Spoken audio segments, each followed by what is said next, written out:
I've got some really good news for those of us interested in Olympus's new WOW camera. This camera that Olympus is going to be announcing this following Tuesday, February the 15th. And I'm really excited by this camera. I don't shoot Micro Four Thirds. I used to shoot APS-C for many, many years, but I still love the technology. I love to see what companies can do with existing technology. I'm not a full frame snob in any way whatsoever, and I've only been shooting with full frame for a couple of years. But this WOW camera, there's some leaked specifications in this WOW camera that are starting to get me quite piqued. First of all, I want to give credit to Four Thirds Rumors for leaking these specifications on the new camera to be coming out on Tuesday. Four Thirds Rumors classifies this as an FT4, and they have a scale of FT, I think 0 to FT5, and FT4 is pretty much the last one until they're almost 100% confirmed.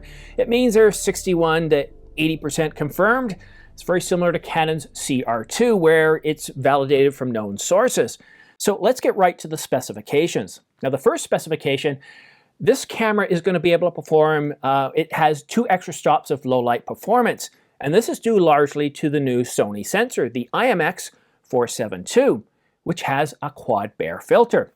So it's the quad Bayer filter that will allow it to get up to 2 extra stops of low light performance.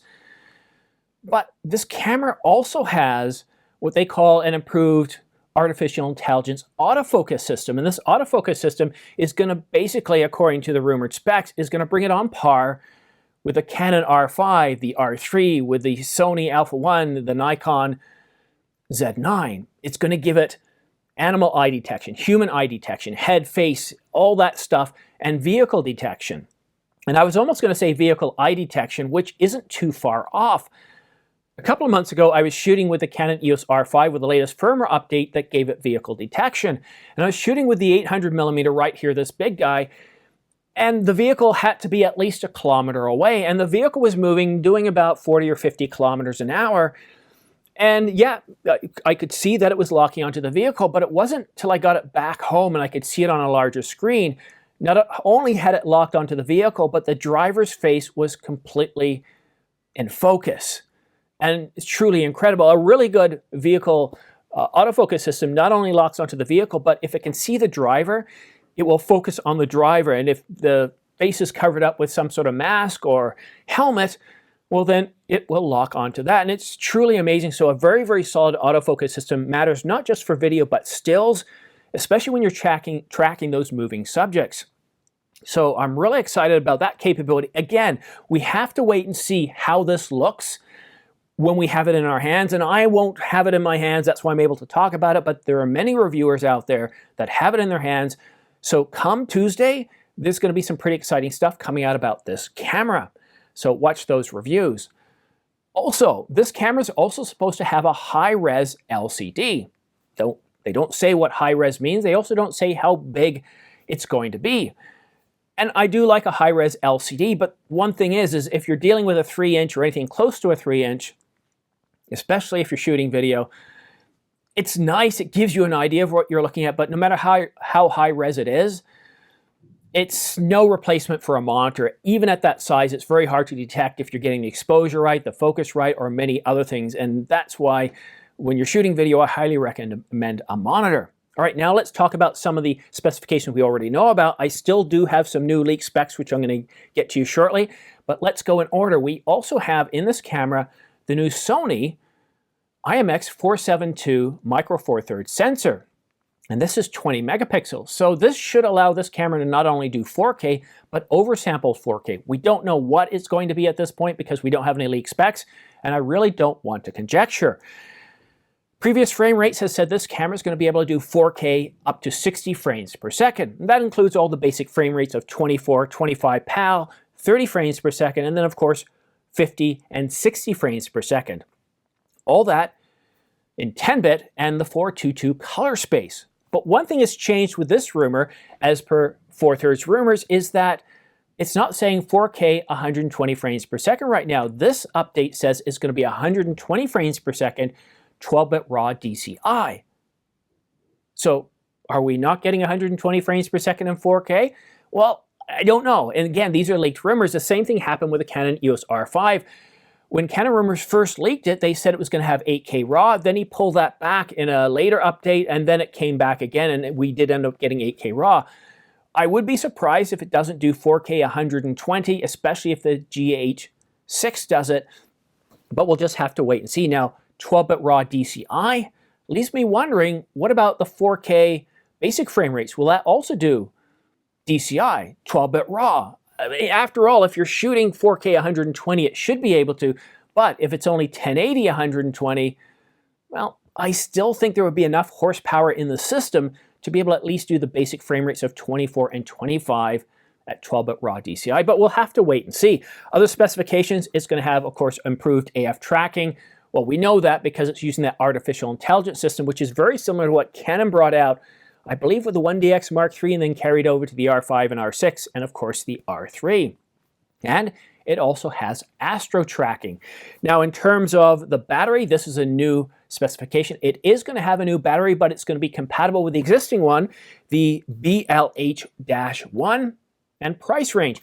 We don't have the leaked price, but it has been speculated that this camera is going to cost somewhere in the low 2000s. So, for example, anywhere from $1999.99 all the way up to $22.99, but we'll just have to wait and see. Now, this could be a little bit expensive, or it could be a great value camera, depending on what the actual sensor is, if it is that 20 megapixel sensor, if it does offer oversampled 4K, because if it can give you that detailed 4K like 8K oversampled 4K does for video, that's a big selling point. Getting detailed 4K really, really matters, because if you get a sensor like the A7S III that gives you a 12 megapixel sensor and gives you 4K, it's going to give you pretty detailed 4K, but when you take even a 45 megapixel sensor and you do 8K oversampled 4K, it's going to beat that 12 megapixel sensor, and does. Just barely, but it does. So really curious to see the finals there. Now, in terms of availability, it's going to be available in March. It's going to start shipping in March. Now, we don't know if it's going to be March the 1st or if it's going to be the end of March or the third week of March. But that's pretty good. You wouldn't have to wait more than about a month. And I did a poll yesterday asking you if you had to choose, there was only 2 cameras in the world, which would you choose between the GH6 and the WOW camera? About 2/3 of you were saying, well, I'm going to go with the GH6. And that probably in large part is due to the fact that, well, Panasonic, their Lumix division, has been working on this thing for 5 years, and there's a huge amount of frustration and pent-up demand for the GH6. I really do hope the GH6 excites as well. We've got some pretty good specifications from the GH6, but at this point here, there's certain things that a lot of us are wondering about. And some of you said, look, I'm tired of you bringing up the autofocus system. Yes, but it's not me. Whether you own a GH series, whether you own Panasonic or not, what we have to be honest with ourselves is, for wider penetration of the GH series and the Panasonic series of Lumix cameras, one thing that has to improve is the autofocus system. It's what people need. Rightly or wrongly, there's this perception that the autofocus system isn't accurate and reliable, and that's because Gerald Undone and many others have shown with the S5, the S1, the GH, whichever one, the GH5S, the GH5, that it isn't as reliable and trustworthy when you're shooting video, and that's very, very important. But either way, this video is about the WOW camera. I love how the information is trickling out. It's making it much more exciting. And I get it, you might not be interested in 4/3, but the whole idea that Micro Four Thirds is dead, I don't believe that at all. I don't believe that. I know this market is shrinking. I know that we're probably looking at somewhere around 5 million units for calendar year 2021. And we know this because the first 11 months, we got up to about 4.5 million. So it's going to be quite a stretch just to get to 5 million. But still, Micro Four Thirds, and that sensor itself can be used in many other different applications, such as sensors, not just cameras. So don't just think that it's about the GH6 and Olympus. There are many other purposes that can use this sensor size as well. But that's it for now. Thank you so much for watching. Please like and subscribe. It does help the channel grow, but really I take it as a virtual pat on the back. But stay tuned. I wouldn't be surprised if we get more leaks leading up to Tuesday's announcement. Who knows? Maybe we'll even get a leak of that press release. No, I don't have any inside information, but I've seen this before many times, and I think 4/3 Rumors is the place to be if you want to have the latest latest information, and you don't want to have to wait for a video, so go to 4/3 Rumors. Andreas does a good job of getting the information out as fast as he can. Another thing I like what Andreas does with his site is he has a classification system like FT0 to FT5, which tells you how probable the rumor is, and I think that's very, very important.